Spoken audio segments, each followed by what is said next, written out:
Hello, everyone. Welcome to another stream where I will be reviewing another color from Hour of Devastation. This is the penultimate episode, so after today, I'll have one more episode to go, and that will be multicolored artifacts and lands.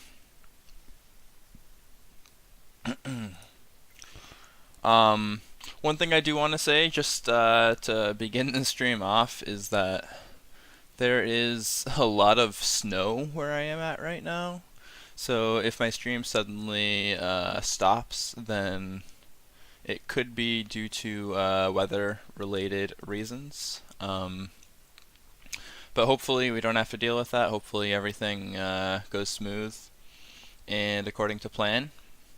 And yeah, without further ado, ladies and gentlemen, let's get right into this.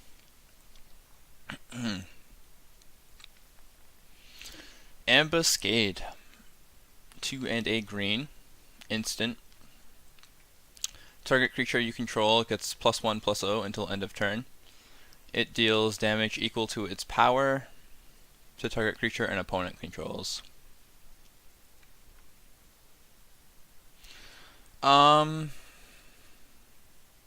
it's instant speed, which could make it situationally better than Savage Stomp, even though you are not putting a +1/+1 counter on the creature. But I think this card's just pretty meh. I wish it like gave it trample or something, you know? If this card could give trample, I might have a higher opinion of it, but it feels kind of underwhelming. I don't know. I guess you do need green removal spells. That's something that green doesn't have too much of, but even as far as green removal spells are concerned, I'm not too high on this one, so. Okay. Beneath the Sands, 2 and a green, sorcery. Search your library for a basic land card, put it onto the battlefield tapped, then shuffle your library. This card's okay. The fact that it has cycling is a nice little bonus. But I don't know if it's better than Spring to Mind, which is the main issue that I have. Some of the cards that it competes with, I don't feel like it quite keeps up with, and that's not to say that this card is bad, it's just not in the same caliber as other cards. I think you can still play this, like say if you don't have Spring to Mind, if you have a smaller collection, and you just want a good ramp spell, I think this will do the trick for you.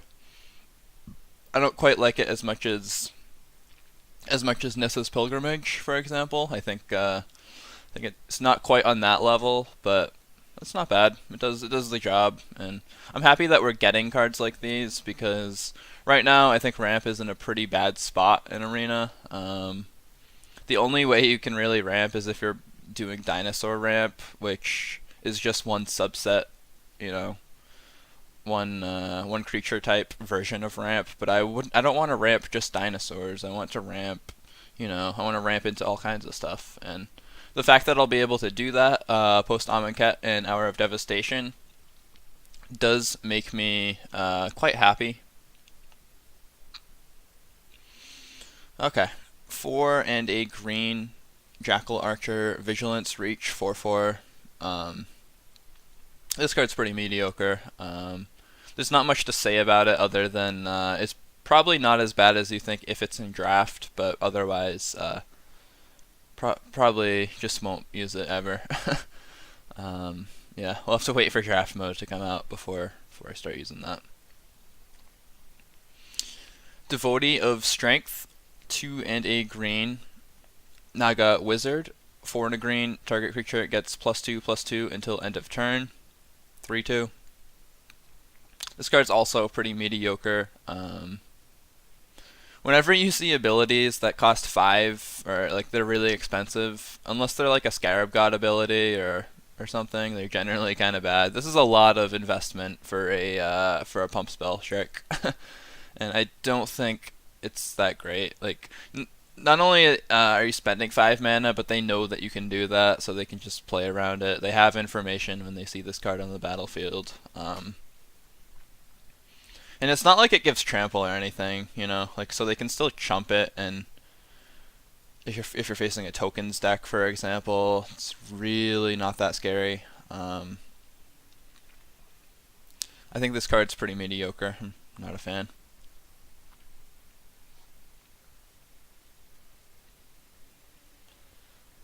Alright. Dune Diviner. 2 and a green. Naga Cleric. Tap 1. Tap an untapped desert you control. You gain 1 life. Alright, of the cards that I've reviewed so far, I think that this is one of the best ones. And I'm just talking about Hour of Devastation Green.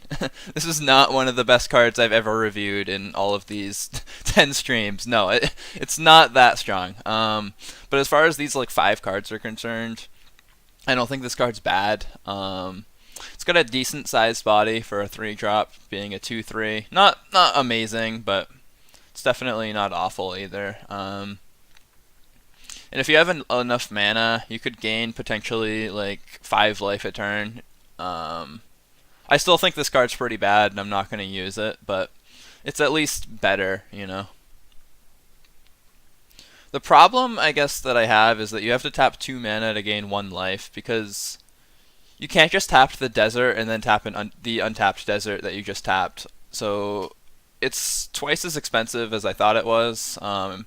2 mana for 1 life, essentially. So you have to use it in the deck with a lot of ramp, and it's not really a card that you're going to use unless you just have a crap collection. Maybe draft though, but yeah, I am overall unimpressed. Oh, a cat, Feral Prowler, 1 in a green. When Feral Prowler dies, draw a card. It's a 1/3. Pretty mediocre. I do love cards that die and just give you, effects, but that's to die. I don't know. I'm just not that impressed by it. It is a 1/3 for 2, which is kind of nice. You do get to get in front of, other things for the early turns, and then maybe he just dies and his purpose is fulfilled, but something about him just doesn't feel relevant enough.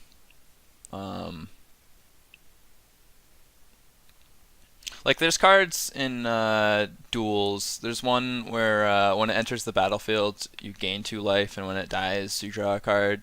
Like even that is just a little bit better. Then again, this is 1 less mana. I'm trying to evaluate it, and I don't think it's awful.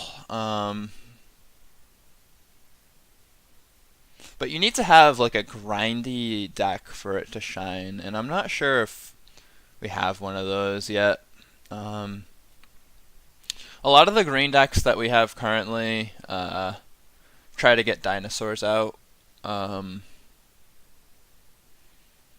Once Amonkhet rotates in, I think a lot of the green decks that we have might also try to get cards such as Sandworm Convergence out. If I can quickly find that. Maybe it tries to get this card out, and when it dies, you try to get more land, and eventually you just slam Sandworm Convergence and try to win, and maybe you use some sweepers as well, like Hour of Devastation, to try and stabilize the board, and Feral Prowler is just a card that sort of buys you time. I don't think this card is as bad as Dune Diviner. I think it's in a better spot, but at the same time, it is pretty mediocre, and I don't think it's something I'm gonna. I don't think I'm gonna go crazy if I open any of these. Still pretty underwhelming. But hey, there's decks that actually want this card. Probably not in their final version. It would probably go in your in your unfinished version of a deck you're going to go for as like a filler card until you get the card you actually want. That's kind of where I feel about Feral Prowler. Frilled Sandwalla, 1 green, One in a green. Frilled Sandwalla. That is hilarious. If there's ever a card name that can make me chuckle, it's this one, Frilled Sandwalla. It sucks that this ability can only be used once per turn. I'd actually not hate this card if this was an ability that you could use over and over again, but it specifically says activate this ability only once each turn. I guess one redeeming quality is you can activate it both on your turn and on your opponent's turn, but card still feels pretty underwhelming. It's usually a 1/1, and if it's not, it's a 3/3. And you do need to invest mana for it to become a 3/3 each turn. Not really something that I am impressed with. Okay, Gift of Strength, 1 and a green, instant. Target creature gets +3/+3 and gains reach until end of turn. So I can't tell if I like this card because its art is really cool and the art is just subliminally making me want to like this card, or if it's actually okay. 2 mana for 3/3 and reach isn't awful, but I think the art is trying to sell me because I don't know, there's just better cards that you can use. I know we don't have access to Blossoming Defense, but man, if we did, whew, it'd be nice. We also don't have too many pump spells right now. We have Crash the Ramparts coming out of green, but that requires 3 mana on your end, which is extremely expensive. This at least only needs 2, but I don't think it's the pump spell we're looking for. It's good. As far as pump spells are concerned, I think this is one of the slightly better ones, but Trample is an important keyword, and that's what makes Crash the Ramparts feel pretty decent when you cast it. This one doesn't give that, it gives Reach, which I think makes it a little worse. Yeah, it's just okay. Draft, sure, but otherwise, I don't know. But that is the one thing I like about it, is that it is a 2 mana commitment. There's a lot of green pump spells that we've seen where you need to invest 3 or even 4 mana sometimes just to pump something. And I feel like that's a big waste of your mana. You don't want to be spending that many resources just to make a creature bigger for a turn. At least for this one, you're only spending 2. And that's kind of why I might like it. It's not as expensive as a lot of the other pump spells, and hey, you're getting +3/+3 and reach. Not awful, but I do think it's underwhelming. Blossoming Defense is just so much better. Okay, Harrier Naga, 2 and a green. Naga Warrior, 3/3. It's just a card I don't really have to talk about. Just a vanilla. Just another vanilla. So yeah, let's talk about Hope Tender. 1 and a green. 1 tap, untap target land. 1 tap, exert Hope Tender, untap 2 target lands. This card's pretty bad. You're spending mana to untap mana. Like, did you tap incorrectly? Or, I guess the best use for this, I think this is the use you'd actually find for it, would be, say you enchant a land with Gift of Paradise, right? Say that's what you're going for. Now you can at least untap the land that you Gift of Paradised and get 2 mana back, which is only a reward of 1 mana. It's not like you're getting that much back for it. And I don't think exerting it is going to do you too many favors. I feel like this card's pretty bad. I feel pretty strongly about that. Here's a card that I am excited for. Hour of Promise, 4 and a green. Search your library for up to 2 land cards, then put them onto the battlefield tapped. Then shuffle your library. If you control 3 or more deserts, create 2/2 black zombie creature tokens. This card is awesome. I feel like deserts are already not bad, so you generally want to run them anyway. Our Promise fetches them. You get to just get 2, not just deserts, any card How's it going, Sharda? You just made it for a card that I'm actually excited to talk about.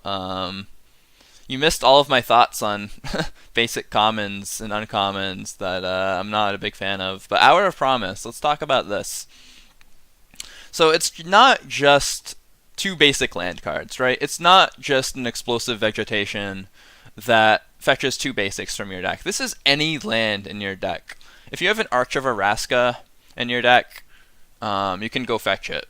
If you have a Scavenger Grounds in your deck, you can go fetch it.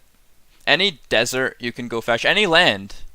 And I find that awesome. So like the longer this card is around, it's always going to be able to fetch like new lands that they give us. Arch of Araska being the newest addition. And I feel like controlling 3 or more deserts isn't that tough. As long as you have one desert as before you cast your Hour of Promise, you just search for 2 more, and then you already meet the requirement of having 3 deserts, and you get 2 zombie creature tokens.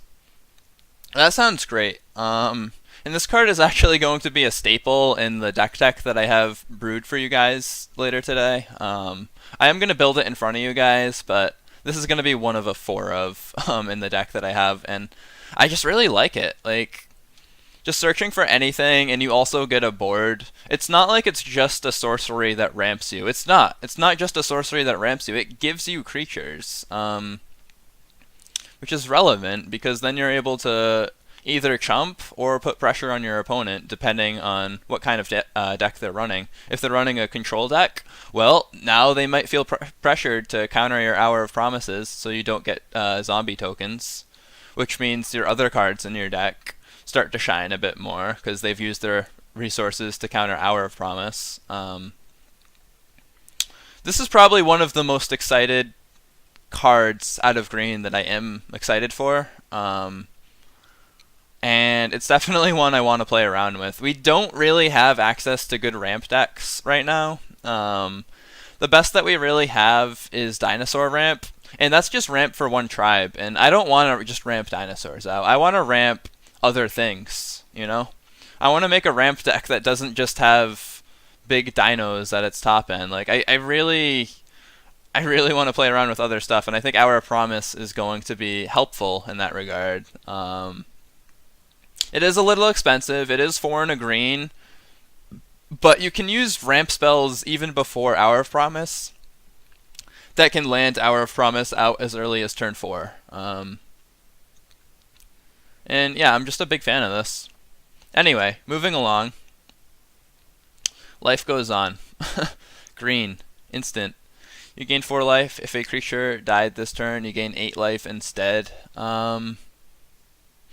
I generally dislike cards that don't impact your board state whatsoever, and this is a card that doesn't affect your board state whatsoever. What it does do is gain you 8 life if a creature died this turn, which is a pretty big swing for 1 mana at instant speed. It doesn't have to be your creature, it can be an opponent's creature,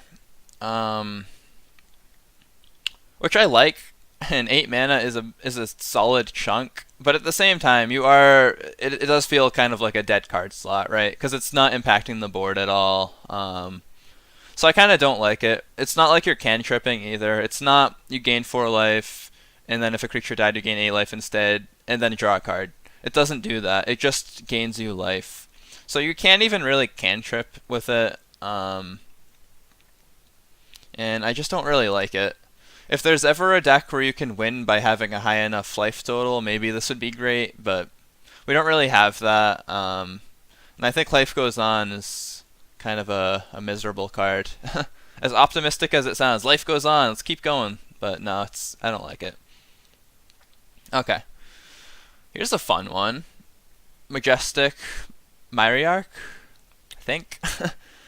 I can't pronounce many things. If I haven't, heard someone say the word before, it does make it a little bit more difficult. 4 and a green, Chimera.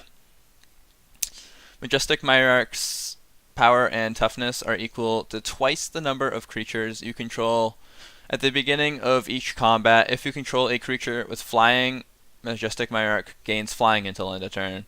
The same is true for First Strike, Double Strike, Death Touch, Haste, hexproof, indestructible, lifelink, menace, reach, trample, and vigilance. So pretty much all of the evergreen mechanics are on this card as ones that you can copy. And it's twice to the number of creatures you control. So if you have one creature out other than Majestic Hierarch, which I think is the dream, then this thing is a 4/4. If this thing is a 4/4, that means that Ronus can attack because you control a creature with power 4 or greater. Going into the combat step, your Majestic Hierarch will have Indestructible and Death Touch because of Ronus. And that's in the same color. I think that's the best use for this card. You have to make a deck with some of these and some amount of Ronus and maybe some other keywords thrown in. Death Touch is one that Ronus provides. If you could find like Hexproof or something, that would be awesome. Indestructible, Hexproof, Death Touch. I don't know if there's anything in green that's like a great hexproof creature other than Bristling Hydra. I guess you could have Carnage Tyrant. You could run Majestic Hierarch, Carnage Tyrant, and Ronus, and then you would also give it Trample. So say you have those two cards out, you'd have Death Touch, Indestructible, Hexproof, and Trample. And I know Ronus can already give Trample, but having it by default is always nice. I think that's kind of where Majestic Hierarch lives. And I do want to try those brews out. They do sound quite fun when you talk about Indestructible, Death Touch, Hexproof, Trample cards. Sort of has a nice little feel to it. And I do want to play with this. It's probably janky. It's probably not good, but sometimes you can't help yourself. Sometimes you just gotta stick your feet in the mud and just rub them all over, you know? And that's kind of what I want to do with this card. I just want to get down in the janky mud and just play around, have fun. That's what Magic's about. You play this game to have fun, and I think Majestic Hierarch is a perfect card to have fun with. And yeah, I really want to have Ronus, Majestic, Carnage Tyrant. I'm sure there's other cards that synergize. Those are just the main ones that are coming to mind. The one thing that does suck about this card is that it only gains Indestructible and Death Touch, like with my Ronus example, at the beginning of each combat. It doesn't just have that all around. It's not like you just have an Indestructible shield until your Ronus dies. No, it's only when each combat occurs. One thing that is cool, though, is that it is each combat. It's not just your combat. You could play this defensively as well. So, say we're on our opponent's attack step. Well, guess what? This thing is a pretty decent blocker. Once you flip Path of Metal, you can produce green with the Tower land.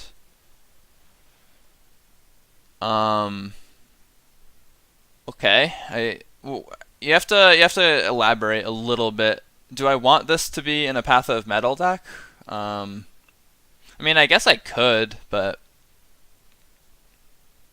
I don't know if that's something I want to do. And we are in the brewery, so we can throw around suggestions, but I know that Path of Metal likes to rely on a bunch of different keywords. Tower of Metzali. I can show you guys that card.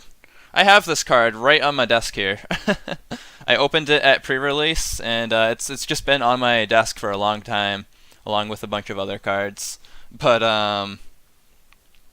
yeah, Path of Metal. I don't know if that's the right brew for this. I think it's Path of Metal. When I think of Path of Metal, I think of a deck that is quite cheap. I think of a deck that has most of its curve at like 3 CMC or less, maybe 4 at a top end. When I see 5 drops, I feel like Path of Metal won't synergize well with it. And maybe I'm wrong. Maybe I'm misevaluating Path of Metal. But doesn't it kind of feel like a card that goes in a super fast, aggressive deck and not one with Majestic Hierarch that's Naya? I don't know. Because you're already rewarded for having a bunch of small creatures with fun abilities. That's true. And we are in Funtown, so You could do it.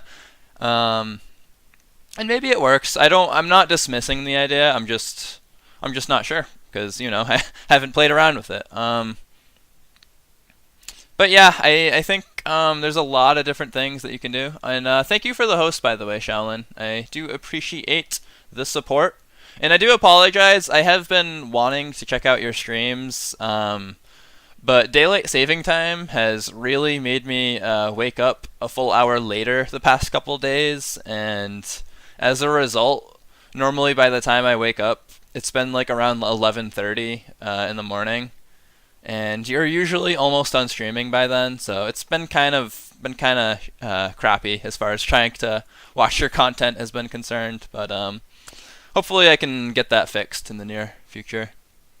Astrology is making you miss my streams. Yeah, I did see you starting that rant right as I tuned in, but I had to get ready to start my own stream, so I couldn't really stick around for it. But I'll have to catch it on the YouTubes. Yeah, it's tricky. Path of Metal rewards fast play, and the tower wants to turtle. It's tough.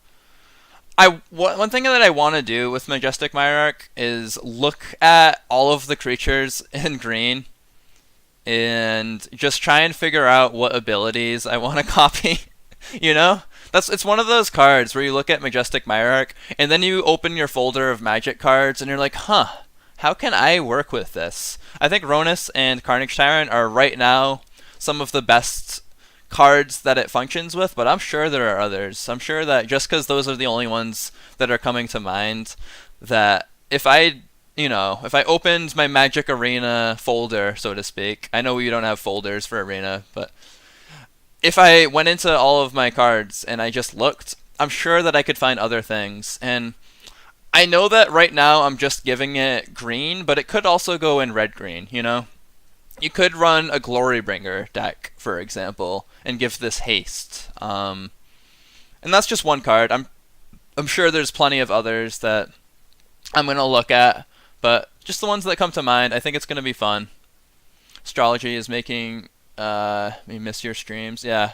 You had something else in there that was called numerology, and I was a little offended because I thought numerology was a form of math or something. I thought it was like some arithmetic, and you just hate math for whatever reason.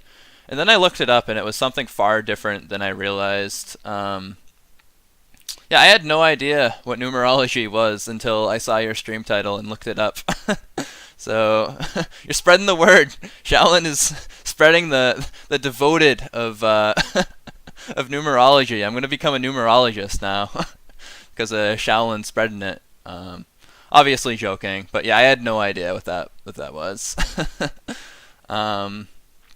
Okay, Nissa's defeat 2 and a green sorcery.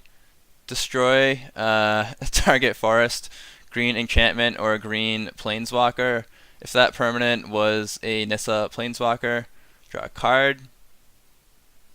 It's pretty decent sideboard tech. Not as good as red and blue, but I like the fact that you can kill a green planeswalker. I don't think mono green is in the best spot right now, and it has to be a green enchantment or a forest. So yeah, I'm starting to dislike it more and more because it has to be green. And I don't know. I don't feel like green is in the strongest spot in the meta right now. Like all the Scarab God decks don't use it. The Approach deck doesn't use it. The GPG deck doesn't use it. Gruul Monsters uses it, but even then, it's a 3-mana destroy. I don't know. And green isn't really the color that people fear coming out of Gruul Monsters. When you play Gruul Monsters, the thing that you fear is Glorybringer and Rekindling Phoenix, which Nissa's defeat hits neither of those. You're not gonna hit a Jade Light Ranger and be like, yes, that's why I sideboarded this in. And you can't even kill Ronus with it. Ronus is indestructible, so it doesn't matter. Yeah, I actually don't like this card anymore. Hits Vraska, I guess. Yeah. It sounds good when you can destroy anything green, but then when you think of the implications of all the green that we're seeing, it starts to get a lot worse, doesn't it? Shaolin hates on math, confirmed. I know that Shaolin and Sharda have been having problems with Shaolin hating on math. I really should stop putting words into people's mouths. They might get offended. But anyway, let's talk about Oasis Ritualist. 3 and a green. Tap, add 1 mana of any color to your mana pool. Tap and exert, add 2 mana of any one color to your mana pool. It's a 2/4. I am not going to spend 4 mana for my ramp. I think if you're spending 4 mana for a mana dork that ramps you, I think you're doing it wrong. It's a pretty awful mana dork too. Like you have to, it only gives you 1 back, you know? It just feels really bad. I feel like I'd rather just use Llanowar Elves or whatever. That's the new elf, right? Llanowar Elves, it ramps you. I could be wrong. It's not a card that I've played around with at all. I know it's an older card that a lot of people have used, but Oasis Ritualist I don't think is going to be doing it for me. Overcome. 3 and 2 green sorcery. Creatures you control get +2/+2 and gain trample until end of turn. This card's bad. There's a card in Rivals of Ixalan called Pride of the Conquerors that I know is a different color. It's just 1 and a white, but I feel like I'd rather be running Pride of the Conquerors.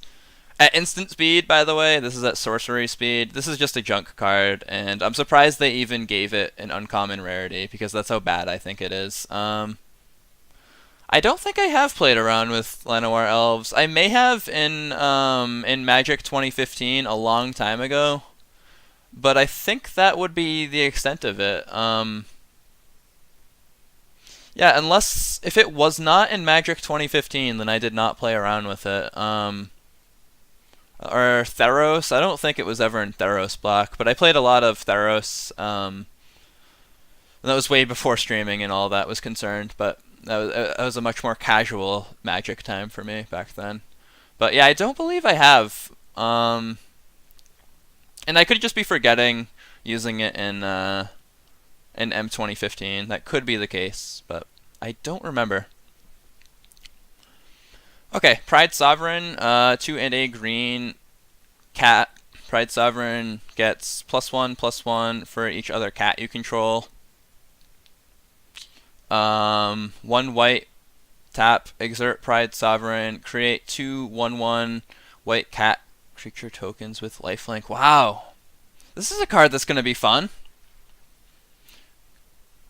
I'm kind of excited for this. Like Regal Caracol, Pride Sovereign, Sacred Kitty, and what is the card from White with Eternalize? Is it Adorned Pouncer? Yes, it is. So all of those cats. Oops. I hate when I hit back and it doesn't actually bring me back to where I want it to go. Gotta go back to green. So Adorned Pouncer as well. That's kind of fun. And then you can throw in Anointed Procession or something, you know? You throw in Anointed Procession and all these cats, and when you exert this, you get 4 1/1 cats with lifelink. I kind of like it. I think I might have a lot of fun with that kind of deck. You might even be able to run Huatli. You might be able to finally spend your Mythic Wild card on the Rivals of Ixalan Huatli that just came out. And have fun with it, you know? Imagine having like 5 cats out and then a Huatli and just giving Pride Sovereign even more power and toughness. I think that's fun. There's also a card later on, and I don't know if I'm going to be reviewing it today. There's a carding, I think it's green, that gives trample, and it's like an aftermath card. It might be white and green. I cannot remember. I'll see if it's an Amonkhet real quick. But there's definitely a card that people are liking to use in these white-green tokens deck that it gives like +X+X, and it also gives trample or something. And if I can find it, I will, but I might not be able to find it because I'm not sure where it would go, if it's under our dev or what.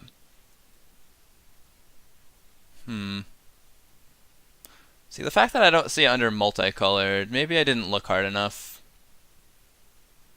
Here it is, Appeal to Authority. We're going to be talking about this tomorrow, but Appeal to Authority, target creature gains trample and gains +X, where X is the number of creatures you control.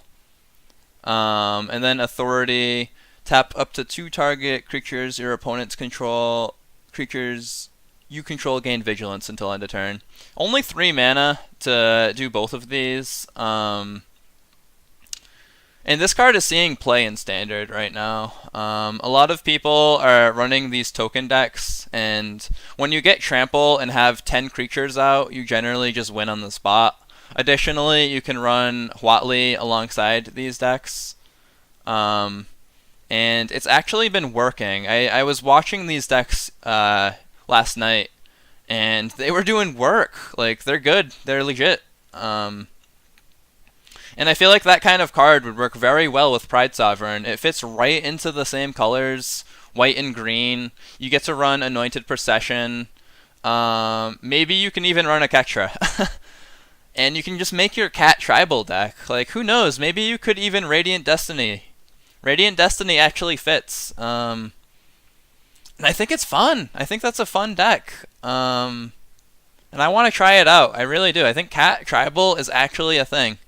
Not like top tier or anything, but fun? Hell yes. You're gonna have so much fun with your cat tribal. Don't let the cynics hate on you because you're not getting Vraska's Contempt or Scarab God. Get your Pride Sovereigns, man. Get your Pride Sovereigns and make your cat tribal deck. You're gonna have a blast. Okay.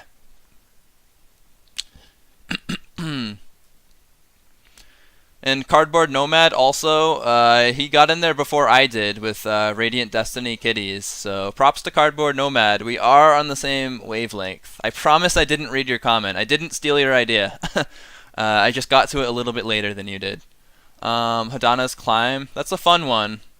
And that does go in a lot of decks. I don't know if it goes in the kitty deck because you would need to splash blue, but still. I know Monk has been a big fan of Hadana's Climb, and I don't blame him. The card's been doing work.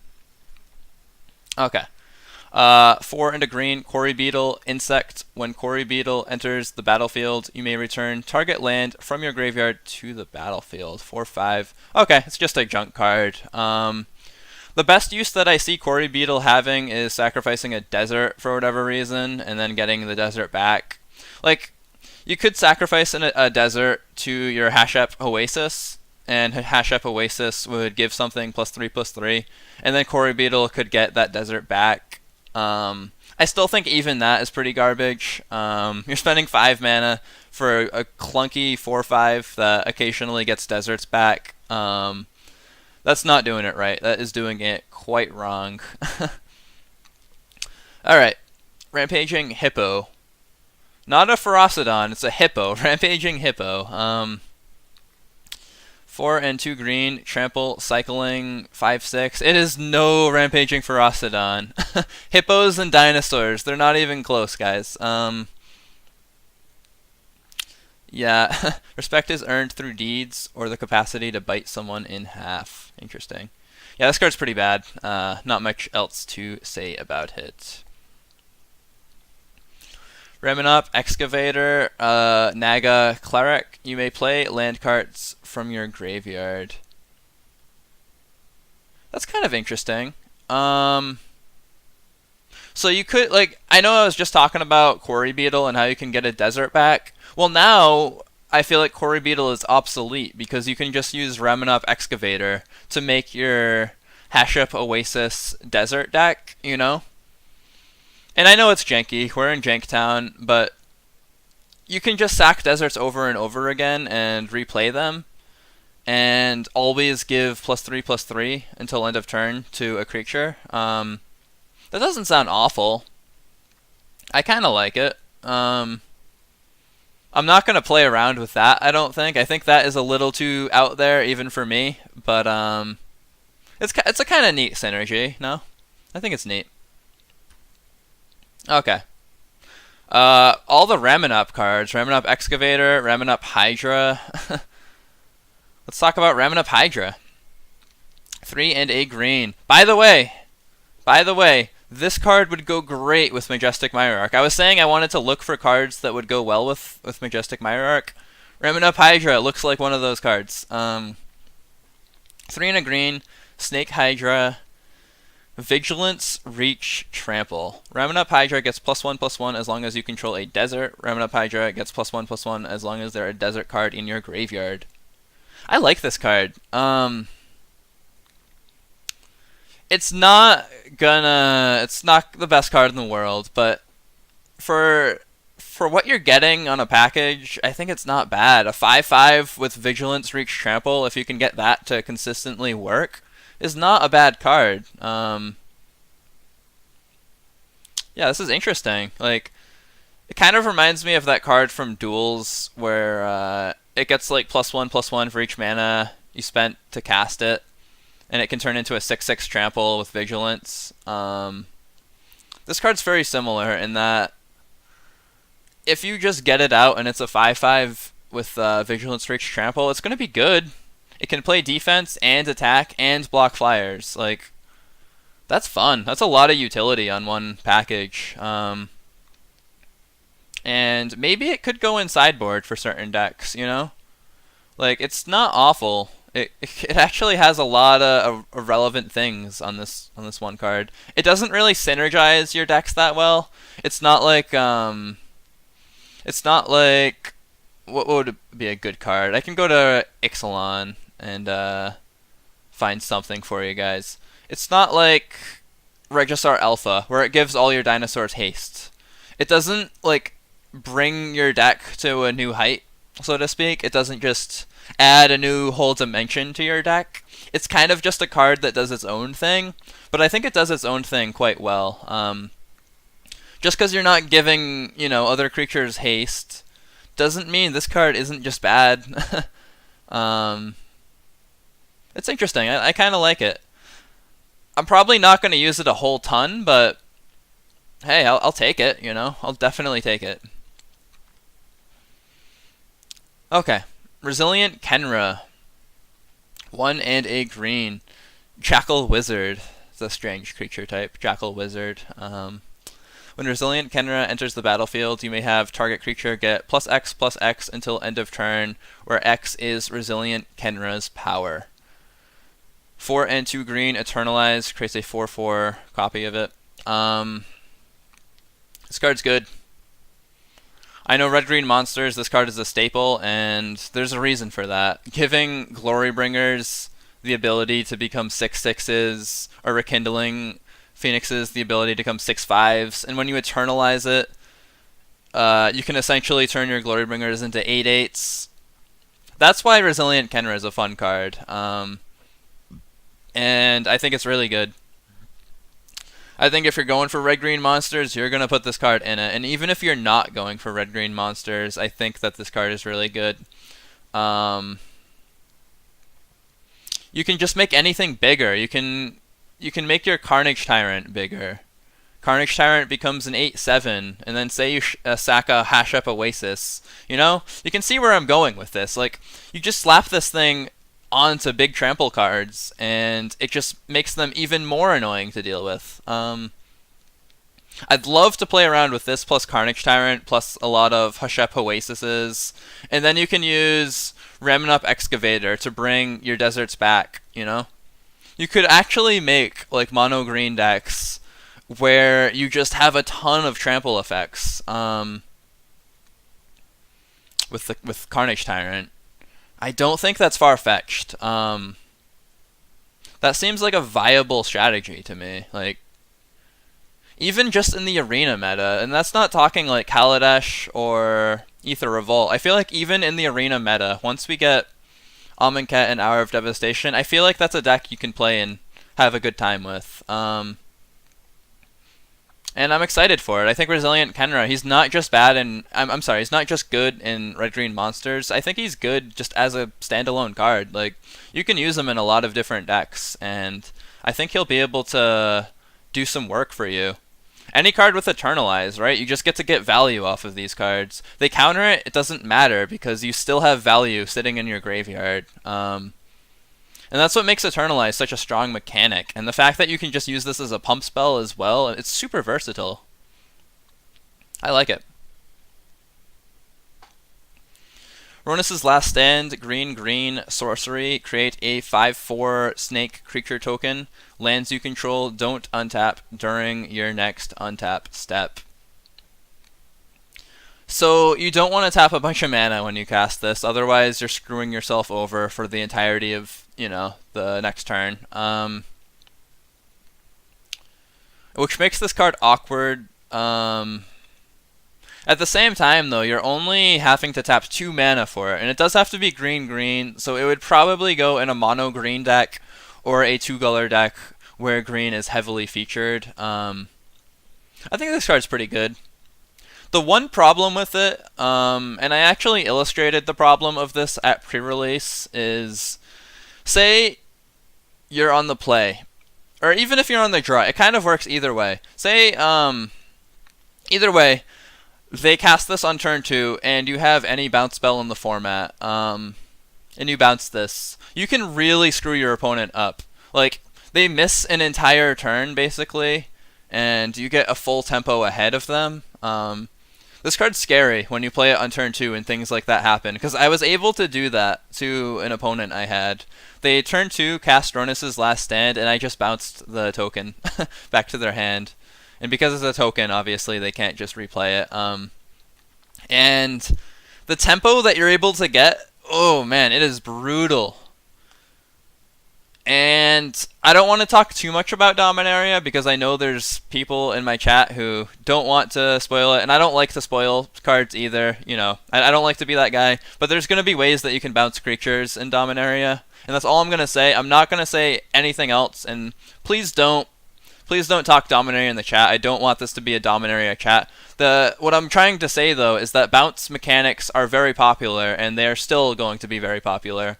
And Ronus' Last Stand does not stand well against those kind of cards. Where it does stand well with is just like, you know, you just aggro your opponent out, play a bunch of big creatures, and there you go, you know.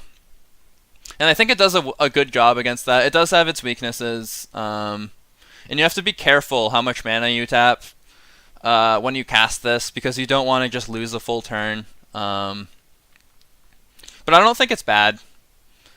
I think because of the fact that you're getting a 5/4 on turn 2, and if they kill it, it's not like they're getting 2 treasures. It's not a Wanted Scoundrels. Wanted Scoundrels, 1 in a black, 4/3. When Wanted Scoundrels dies, target opponent gets 2 treasures. And Ronus' Last Stand, it doesn't just reward them the moment they kill it, you know? They don't just accelerate their mana and they're able to cast Scarab God the very next turn, or what have you.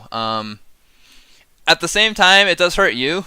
It doesn't help your opponent, but it does hurt you, so it kind of does have its own drawbacks to it. But I think it's pretty good.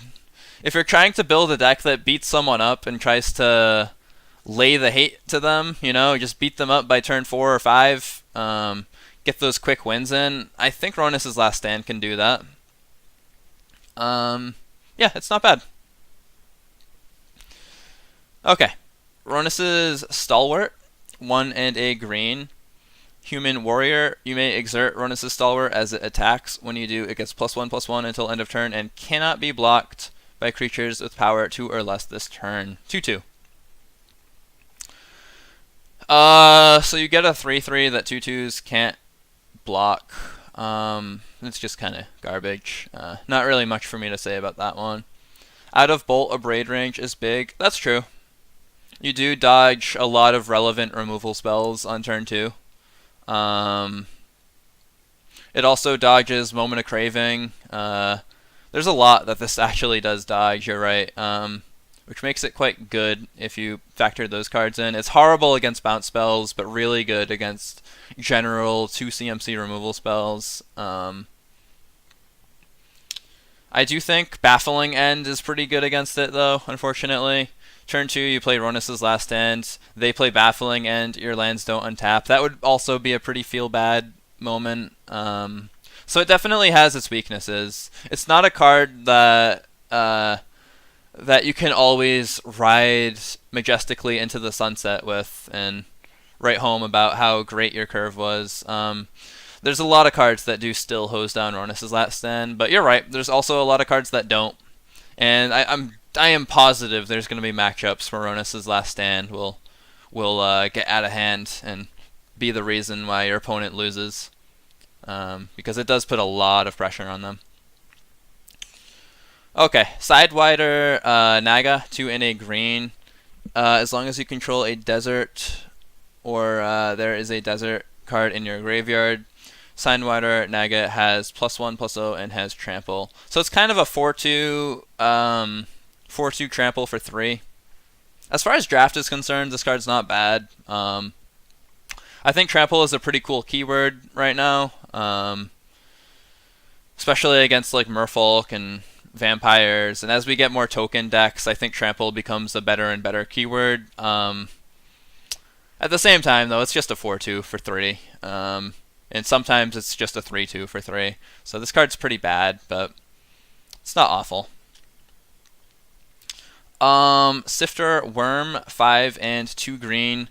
Trample. When Sifter Worm enters the battlefield, scry 3, then reveal the top card of your library. You gain life equal to that card's CMC. Scry 3, then reveal the top. Interesting. 7/7 trample. This is actually pretty good for draft. Life gain on a 7/7 body that scries you 3. That's not bad. If you don't like the cards, like say all 3 cards are just junk, you could just bottom them all, and then the top card of your deck could still help you. I love the Scry 3. It really can like help your next couple of draw steps. It's expensive, it's clunky, it's a bad card, but if we're talking draft, I think this card's great. I would definitely put this on the top of my curve if I drew it for a draft. Yeah, I like it. It's decent.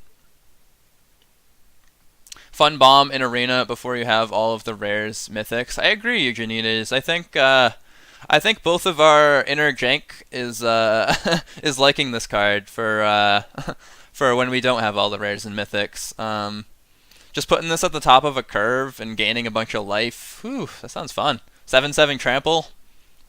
It's gonna be good after we get wiped and we don't have 4 Chupacabras and 4 Vraska's Contempts and all these sweepers. I like it. Tenacious Hunter, 2 and 2 green, Crocodile.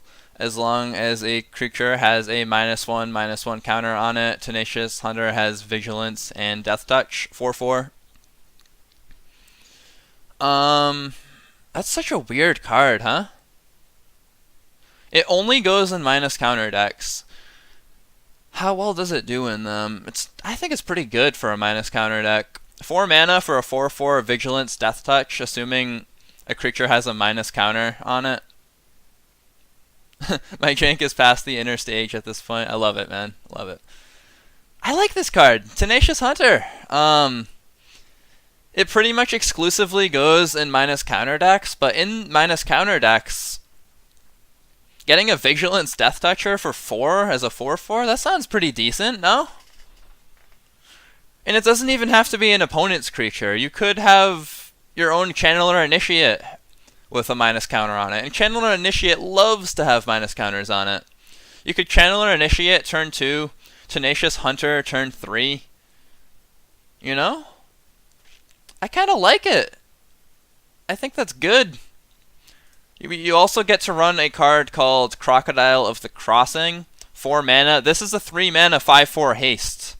If you can get your Channeler Initiate out in turn 2. Turn 2, Channeler Initiate. Turn 3, Crocodile of the Crossing. 5/4 haste. And then you run it alongside cards like Tenacious Hunter that also synergize quite well with -1 counters. Are we making a janky deck? Yes, we are. Is it fun? Yes, it is. I think it's pretty good. Vigilance Death Touch makes combat super awkward in both directions. Nice. Ninja just loves those -1 counters. I know it's bad, Shard. You don't have to tell me it's bad. And I know you're not telling me it's bad, but I want to find reasons to like decks that aren't like the deck that everyone's playing, you know? Don't you just ever have fun where you play a deck that isn't, the deck that everyone's playing? And you just sort of have fun with it. You enjoy it for what it is. Sure, it's not going to win you 60 to 70% of your games, but that's not a big deal as long as like you're having fun. Excuse me. As long as you're having fun with it. Okay. Hey, look, it's a menagerie. Is Shaolin still here? Is Shaolin still gonna want to teach me about menagerie? I think I got it this time, Shaolin. Uncage the menagerie. X and 2 green sorcery. Search your library for up to X creature cards with different names that each have converted mana cost X. Reveal them, then put them into your hand, then shuffle your library. Wow, this is a mythic rare, by the way. I pronounced it right. Yeah, let's go. Wow, I got some bits for that. I got some bits from Shaolin's English lessons. Let's go. Shaolin the teacher. His student is learning. I feel like I'd be a bad student though, because he would probably try to teach me the tenets of monks, which is probably to be good to others. And meanwhile, I would be throwing a shuriken and slicing people up with katanas. And I don't think he'd approve of that, sadly. I don't think I'm a good disciple of the monk. Uncage the Menagerie. X and 2 green. This is a mythic rare. We get to end this on a mythic rare. And I also have a deck tech coming on after this, so don't go anywhere. It's not bad. It's kind of weird. You have to really think about it. You have to have a creature in mind. You don't just throw this into a deck, you know? You're a better disciple than Shard. I guess that's good. Shard, are you not a good disciple? Have you been have you been bad? Just wanted to be top tier. Alright. So you have to have a creature in mind. You can't just cast this and expect it to do well unless there's something there. Cardboard Nomad is saying Phoenix, Ripjaw, Trooper, Prophet. Yes, they do go into your hand though. Imagine if they went into the battlefield, how fun that would be. Free advertising, almost free, yes. Free advertising for 1 bit until 3 people have given me 1 bit, and then your free advertising will be for 2 bits so that you can make the top 3. Yeah, I think that's where it goes, Cardboard. I think the 4-drop slot is pretty good. There's a lot of good 4-drops in the format that want to take advantage of a card like Uncage the Menagerie. The problem is it does go into your hand, which makes it feel worse. You spend 6 mana, you get 4 cards, so it's not bad. Just because they don't go into the battlefield, like if they did, this card would be banned. It would just be too broken to play. I think if it went into the battlefield, it would have to be like XX green green, you know? But anyway, no, I think it's not bad. I kind of like that line. You just spend 6 mana, you get 4 4-drops. It probably does best with the 4-drop slot. Because if you did it with 6-drops, you'd have to run a lot of 6-drops for it to work. And I am going to be going into a ramp deck where potentially this could work with a bunch of 6-drops.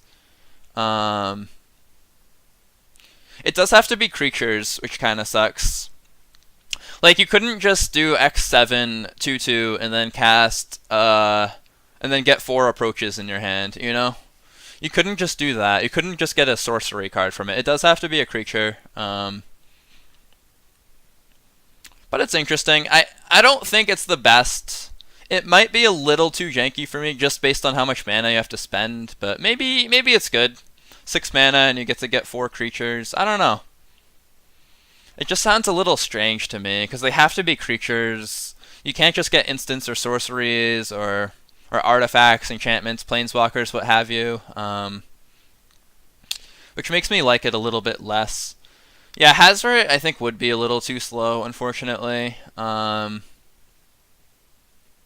Did someone say Gateway? I did do a brief Gateway deck tech a couple days ago. I do need to do a sophisticated one, though. I'll pull it up real quick for you, Shalyn. I think we are at the end of our set review. Not set review, but color review. We are going to be finishing the set review tomorrow.